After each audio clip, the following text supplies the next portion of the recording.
Hello, everyone. I'd like to welcome you back to this amazing series that we've been going through, myself and Dr. J. Smith, that has to do with the historical criticism of Islam. We talked at the beginning about the fact that Islam presents specific dates related to the birth of Islam and the birth of the Prophet, yet discoveries are contradicting that. Then we talked about Mecca, the historical,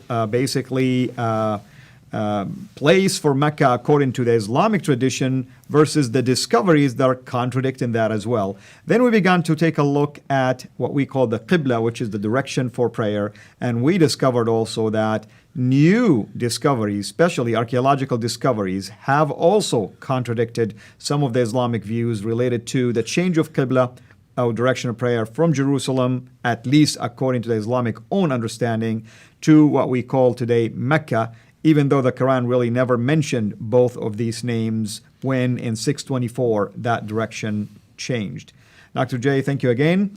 And I think today we have a very interesting analysis that will conclude all of what we have talked about. So I'll give it over to you now. Yeah, let's just review and let's go back up on that slide again. Remember the four qiblas to get us into it. The first qibla, up until 706, every mosque was facing Petra.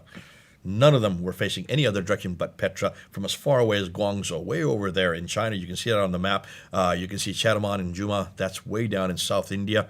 All of them, thousands of miles away, were uniquely facing Petra. Then you have a second qibla that's introduced in 706, in the early 8th century, to place in between, almost exactly halfway between Petra and Mecca, showing you that there's an agenda here. That's right. So we're going to get to that agenda, but let's hold on before we explain it, because we don't want to jump the ship. Then finally, it's not till 727 that you finally get a mosque that's facing Mecca, where it should have been facing from 624. Correct. Because that's, according to the Quran, is when the Qibla was canonized. 624, we have to wait 100 years, over 100 years, 103 years, before we finally get a mosque that is facing Mecca. And then by 876 is when all mosques start facing. So there's still mosques that are facing other directions. And then you get a fourth Qibla, as you see on the slide there, and that's the parallel ones, the ones from North Africa. Why are they parallel? Why are they not facing Petra or Mecca? They seem to be facing a line that follows between Petra and Mecca. That's why we call it the parallel mosque. So four different qiblas. When we look at a graph there, you can see that the most accurate of those qiblas is the between ones. That's a political statement there. You can see why. And then the second most accurate would be the Petran, which are the earliest one. You would then expect them to be the least accurate. That's correct. Because how do they have the technology? That's interesting. And the least accurate of all the four qiblas is the Meccan qibla, Which is the later ones. Which is the third one. But obviously, they didn't have that much accuracy. Muslims are trying to say they're the most. No, they're not. Look at the statistics. The most accurate are the between ones and the Petran ones. They're much more accurate than the Meccan ones. Now, what's the significance of Petra? That's what we need to get to. Why Petra? What is this? Well, what is Petra? Well, take a look at this trade route map.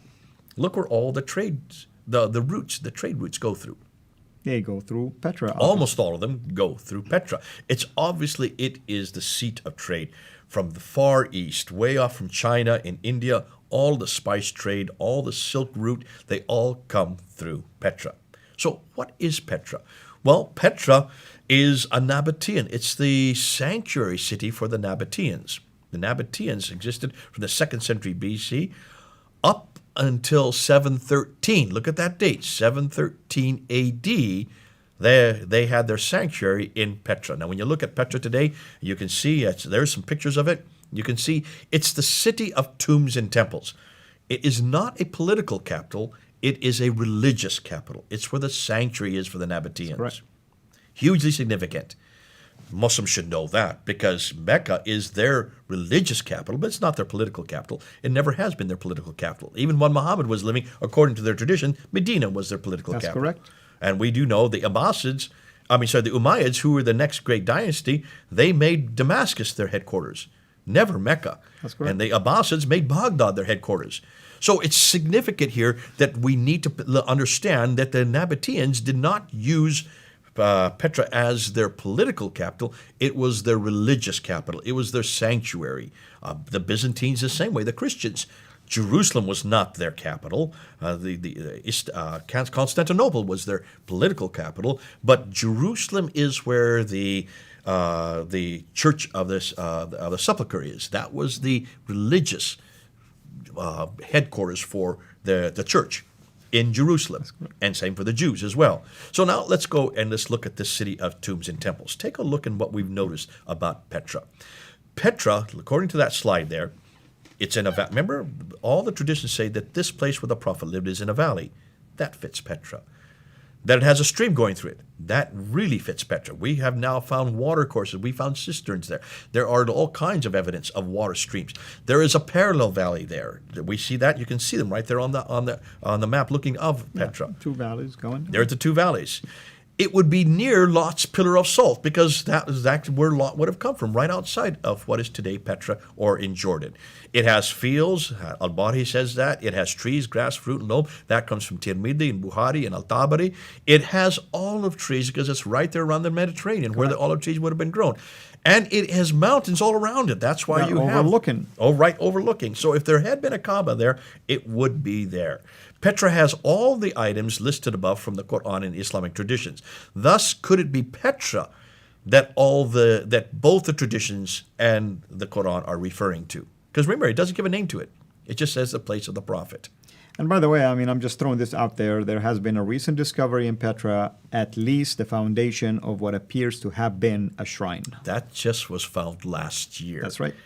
They're still discovered. And they found it by looking at from satellite imagery from space. Correct. It's so big that they're now starting to dig it. We're waiting with licking our lips because I can't wait till I find and dig underneath it and inside it to see if maybe that's the sanctuary that we're looking for. That possibly could be it. Hold that there. Even Especially in a year from now, we'll be able to say was more. talking about, maybe. Hopefully. Now let's go back to the references in the Quran to Ad, Thamud, Midian. Take a look. Ad, Thamud, and Midian. What are they around? What are they next to? Look on the map. They're around Petra. They're all around the Nabatean area and Petra. If there's any prophet who has daily contact with these people, it would be in Petra, not in Mecca. Look at Mecca. Makes perfect sense because he is surrounded by these people and towns, I should say. Now can you understand why there's so many references to Thamud, Ad, and Midian in the Exactly. Quran? All the geographical locations makes it. So what's the significance? Let's now review what we have noticed so far. And here we can do, I'll look at the slide again. What is the first thing? Nothing is known about Muhammad until the late 7th century from Arab sources. His book, the Quran, is in its manuscripts don't appear until the early 8th century. We saw that from the previous episodes that we talked about. Correct. We talked about that earlier. His city, Mecca, isn't referred to until the mid-8th century, 741 to be more specific. We talked about that in early parts. His biography, the Sirah, and his sayings, the Hadith, don't appear until the early and late 9th century. We talked about that earlier. That's right. Thus, much of what we know of Muhammad is written down hundreds of years later and hundreds of miles away. It looks like he is nothing more than a later redaction. Redaction means to put back into a Exactly. historical Someone setting. reading it 200 years later as if it happened 200 years earlier. I would say not 200 years. I would say Abdul Malik. And I would say I'm just throwing this number out there. It's Remember we said almost we're gonna like come you're back to doing it Abdul Malik. backward instead of forward. It looks like you need to go to Abdul Malik. Abdul Malik. Abdul Malik is the one we need to do that. So let's put out a possible scenario. Now this is, okay, Al-Fadi, this is us saying in 2018. This is what we think happened. From everything we've gleaned, from everything we looked at in these episodes, what is the scenario we're looking at? Let's look at the screen there. To make sense of all this, we need to begin with Abdul ibn Zubair, Abdullah ibn Zubayr. That's the right. governor of Petra under Abdul Malik, the Umayyad Caliph from 685 to 705. Zubair rebels in 683 against the Umayyads. Take a look at where their political capital is. Politically speaking, if they were Muslims, they should have been in Medina, but they're not. At least, exactly. They're way up in Damascus. That's even further north. That's right. That is not 600 miles away. That's almost 1,000 miles away. Way up in the north. What are they doing way up there if their base is in Medina, in Mecca? Correct. So you can see already that all the historical reference points have it in the wrong place according to the Islamic narrative. But if you're close to Petra, it won't be that much difference. Yeah. So he begins at the Second Civil War, the Zubair.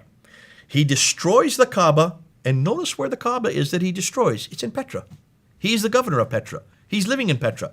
And he destroys the Kaaba there in Petra, which is probably that thing where that mound that we have now That's seen what we're from hoping space. for. We're hoping and that's he it. stole that black stone. And he takes the black stone. He refers to the black stone from there and flees to the south. Doesn't say where. I'm guessing it was to the Hijaz. The Hijaz is that central area which Mecca and Medina are a part of. That's right. That's that central area of Arabia. But he needs an ally. So what do you do? Who do you look to for an ally? Well, you can't go to the Umayyads because you're against the Umayyads. So who do you go? Who are the ones that are in conflict with the Umayyads? Now, the Umayyads are up here in Damascus, okay? I think I've got it right geographically. They're up here in Damascus. The Abbasids are over here in Baghdad. They were the vestiges of the Sassanid Persians. Correct. They had been defeated by the Arabs. They were absolutely upset. They hated the Arabs who were up here in Damascus. They hated the Umayyads. So you had these two great empires, Damascus, Baghdad. Zubair is down here in Petra. He flees down to the south. He needs an ally. So he looks over toward the Abbasids. Next with Abbasid. He has the black stone. And remember, where the black stone is the presence of God. The presence of God follows that black stone. That's right. This is now looking in the Nabatean culture. The black stone is referred to all the way back in the 2nd century. We know about the black stone, possibly a meteorite. So the black stone is significant. Where is the black stone today? Kaaba. It's in the Kaaba, in the corner. So one can assume that that's where he went. Looks like that must have been where he went, down to Mecca. Now the Abbasids over here, and they are allying themselves with this man down here, and you can see this now. There is a contest going on.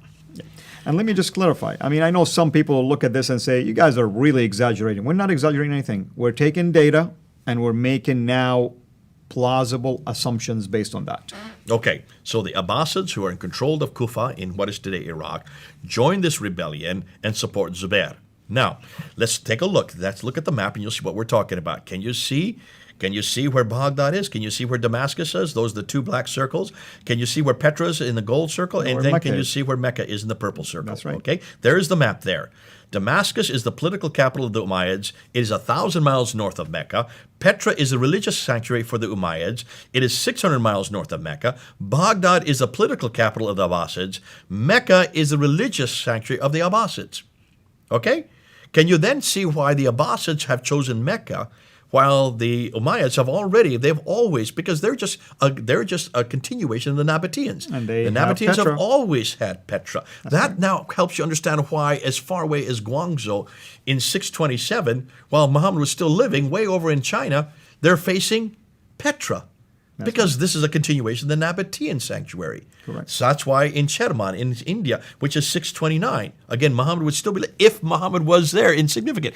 We're going to show that Muhammad's not significant. Nonetheless, can you see then why they would be facing Petra? They're just continuing what the Nabateans have always done. And remember, the Nabateans were traders. And when they traded, they also instituted and introduced their temples in the far-off places, including places as far away as Canton and, of course, Cherman in India. That's correct. Okay, now let's move on, because if that is the case, let's jump back now to these Umayyads. Remember the Umayyads, we do know about them. In 661, they take over, they introduce their caliphate. We don't know anything about Uthman or about Abu Bakr or about Ali or about Muhammad. We don't know of any of the first four rightly gated caliphs, Abu Bakr, Umar, Uthman, or Ali, in any other sources outside of the Islamic traditions. That's correct. So are they even historical? We don't know. We do know about the Umayyads because they wrote about themselves. And what you have is the Umayyads in Damascus, they were looking, and they were part of the Abrahamic faith through Ishmael, through Hagar and Ishmael. That's why they call themselves Hagarenes and Ishmaelites. Right. But they don't have a prophetic line. The Jews do. The Christians do. They don't have a book. Who are their greatest enemies? Well, their greatest enemies, of course, their biggest competition are not really the Abbasids. They're a kind of a petty thing. Their biggest problems are the Byzantines. That's the other big empire. So you have the Byzantines against the Umayyads. And the Byzantines represented Christianity. There you go. And their book is the Bible, their man is Jesus. And they have a prophetic line through Isaac, That's correct. Jacob. All the Arabs are dependent on that prophetic line, but there is no Arabs in that prophetic line. Now you have roughly by the time Abdul Malik comes to power, they've now been in power for 40 years. They now controlled all the way over here from Spain to India. All that swath of land. They are the big men on the pole. They are the great empire now. But they still are dependent on the Jews and Christians for their prophetic line. They don't have an Arab identity. How do you create an Arab identity to match Jews and Christians, and especially the Byzantine Empire, which are your big competitors? Abd al-Malik comes to power. He rules, if you look on that slide there, politically from 685 to 705 in Damascus. He needs an Arab identity. The Arabs had now controlled that part of the world since 642, so they have been in power for 40 years. Yet from a roughly 40-year period, they were dependent on Jews and Christians to run their empire. These were called the Maulas or the Mawalis. They were urban people. The Arabs were nomadic people. Right. They did not know how to run cities. They had to use these Jews and Christians because they were brothers through Abraham. They used them to run their cities because they were much more educated. They were literate and all the rest. They were non-Arab converts who lived in cities. The Jews and the Christians had their own prophetic line, their own identity. The Arabs needed that. They had no prophetic line, no identity of their own. This identity was created introduced by Abd al-Malik. It's Abd al-Malik who does that. And let's see how he does that. Look and see what he does. What do we know about Abd al-Malik from history? And I want my viewers to watch now with really pay close attention to what Dr. J is going to share with you. Let's look at the slide. What does Abd al-Malik do? He's now been in power for about 5 years. His father was the one that confronted the Sufyani family, threw the Sufyani family out, and introduced the Marwanid families. They are introduced in 680. All right? He rules for 5 years, and then he dies, and his son takes over, Abd al-Malik. Abd al-Malik wants to create that Arab identity. What does he do? The first thing he does is he introduces the coins. Now, take a look at those coins. These are, the first coins at the very top are Byzantine dinar. You can see there is a picture of the emperor and his two retainers on either side. On the back side of the coin is the Byzantine cross. The Umayyads introduced their own dinars, but they are, instead of the emperor, they introduced the caliph with two retainers, and they have the Byzantine cross, except the cross-piece is taken off. That's right. You can tell that they chopped it off. Abd al-Malik comes to power, and he introduces his own image. That's his image. I didn't know Muslims could have images. At least modern-day Muslims will say that. See, Muslims need to go back and ask, why is it all the Umayyad caliphs, including Abd al-Malik, had images?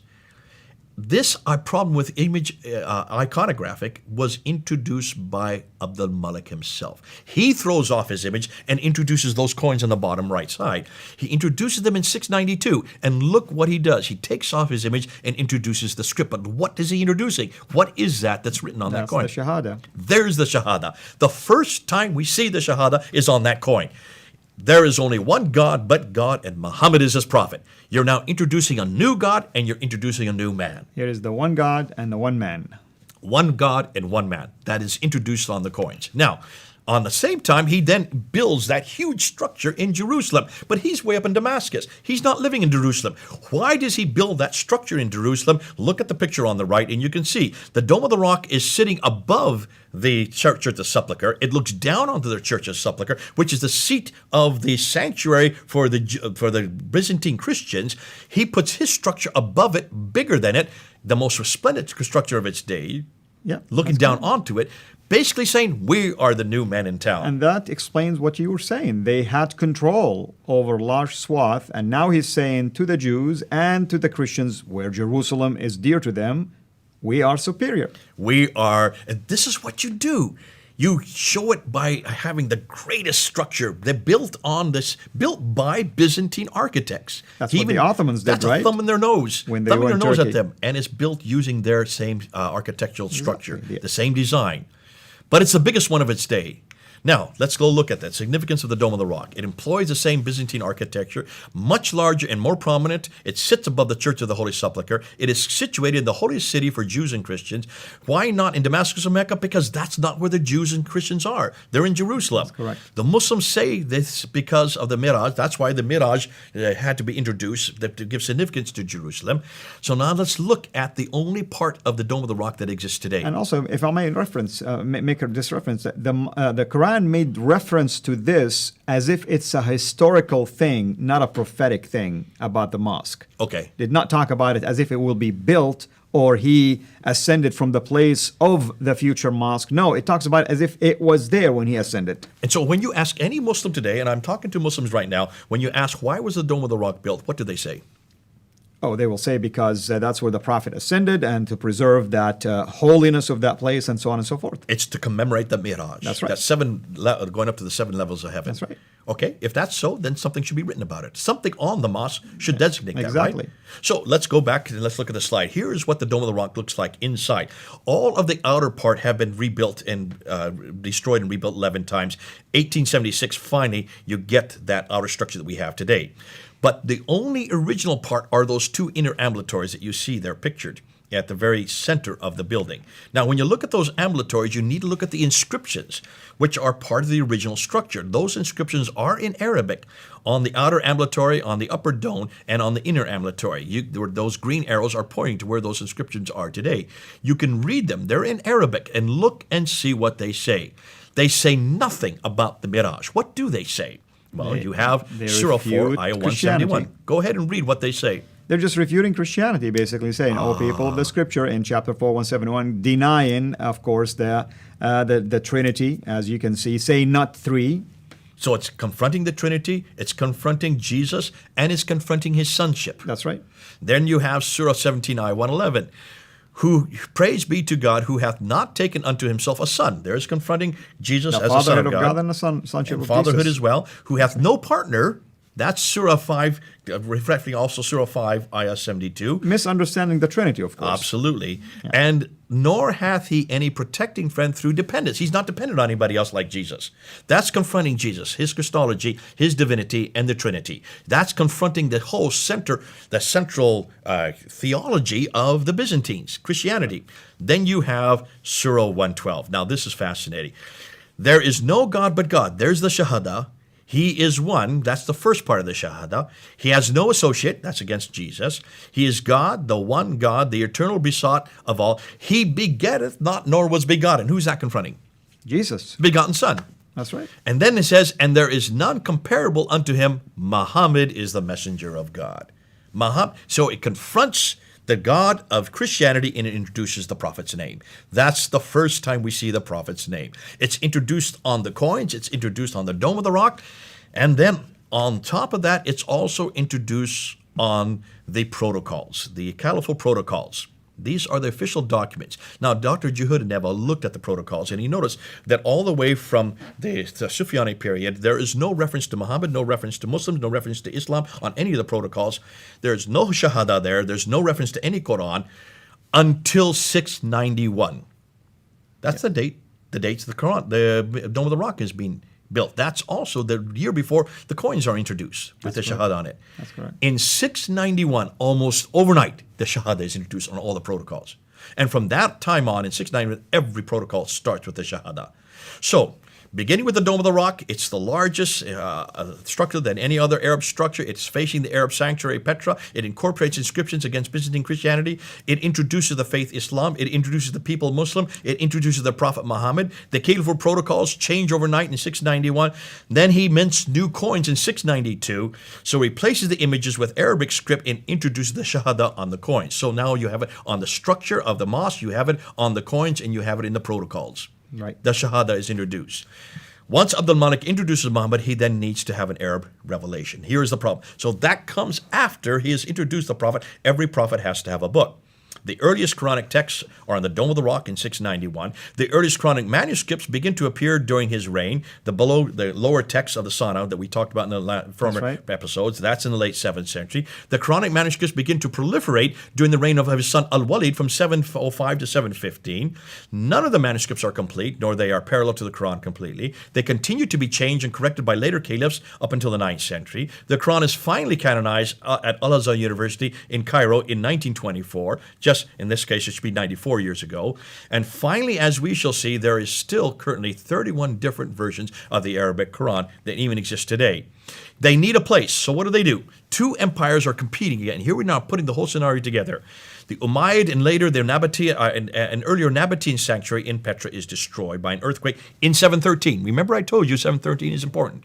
Once you have an earthquake that destroys a sanctuary, God's presence leaves from that place. Now can you see why that even the Umayyads needed to find a new place? They could not use Petra anymore. That's correct. Thus, a new place is needed. Mecca is first noted in 727. That's the first mosque that we know of. There may be earlier ones that are closer, but that's the first one that exists still today. Possibly chosen by the rebel Abdul al-Aziz ibn Zubair and those from Kufa, the Abbasids, in defiance of the Umayyads in Petra. The Abbasids and Zubair, with the sanctuary in Mecca, then demand allegiance to the surrounding tribes. All those qiblas facing Mecca are those who are allied themselves with the Abbasids. Al-Hajjaj then comes in the about 705. He rebels also against them, and it is his mosques which are facing in between the other two sanctuaries. That's right. Waiting to see who's going to win out in this battle. So he's been very clever not to give allegiance to either the Abbasids or the Umayyads. He's already rebelled against the Umayyads. Those in North Africa and in Andalusia don't show allegiance to either empire, so have mosques facing parallel to each sanctuary. And when the Abbasids finally overpowered the Umayyads in 749, most of the qiblas then face Mecca with a few holdouts until 822, after which they all face Mecca up to the present time. Now, here we're going to end now. Here is the what if possibility. The Muslims have a prophet introduced in 691. They need a revelation. That's where the Quran starts to be introduced in 705 and later. A sanctuary then is needed. That doesn't come till 741. Then they need a history. Can you then understand? You've got all these other places. That's right. You've got to place this man in history. Can you now understand why the Siddha is not introduced till 833? Because now you need a history. The Hadith are not introduced until 870. Because you need teachings. There you go. The Tafsir is not introduced until 923. You need explanation of this new book. By the 9th century, they now have a book, the man, the place, and the story. A new religion is formed and growing, not from within 22-year period, but evolving over 200 to 300 years. Now that makes sense. What about Muhammad? Well, since much of what we know about him in early Islam is endowed, since much of the Quran is also endowed, since nothing is known of Muhammad until the 7th century, or Mecca until the mid-8th century, or his story until the 9th century, hundreds of years later and hundreds of miles away, can we then conclude, and here we're going to get now, can we then conclude that Islam is nothing more than a later redaction, possibly begun by Abdul Malik, started with him, then continued by his descendants, proving Muhammad had nothing to do with the Quran? So who is he and what is his purpose? It looks like the Muslims have the wrong man at the wrong place, doing the wrong thing at the wrong time. One more slide. What about Jesus? Let's end with Jesus. Amen to that. How should we critique him? Using the same historical criteria I've just used for Muhammad and Islam. We know where Jesus was born. He was born in Bethlehem. We know where Jesus grew up. He grew up in Nazareth. We know where Jesus died and when in Jerusalem, even the year he died, 33 AD. We know what Jesus did for the last 3 years of his ministry. We know this all from eyewitness accounts, Matthew and John. We know this as well from hostile accounts, Thallus, Tacitus, Josephus. Thallus was Greek, Tacitus was Roman, Josephus was Jewish. None of them were Christians. These are critical accounts, yet they all support what the Bible says on his death there. We know when they were written between 50 to 60 years by the eyewitness and those who knew the eyewitnesses. We know that few doubt his history, and nobody doubts who Jesus was or where he lived or that where he died. Thus, Christians have the right man at the right place doing the right thing at the right time. Amen. Can you see what we've done here? Amen. In one Amen. fell swoop, Amen.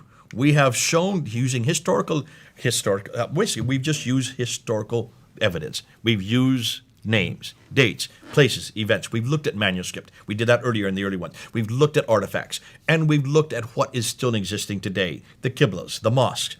In every case, we have seen that the mosques are facing the wrong direction. We don't have any reference to people called Muslims or Islam or a book called the Quran or even Muhammad really as a prophet until the Dome of the Rock and the coins and, of course, the protocols. That's 60 years too late.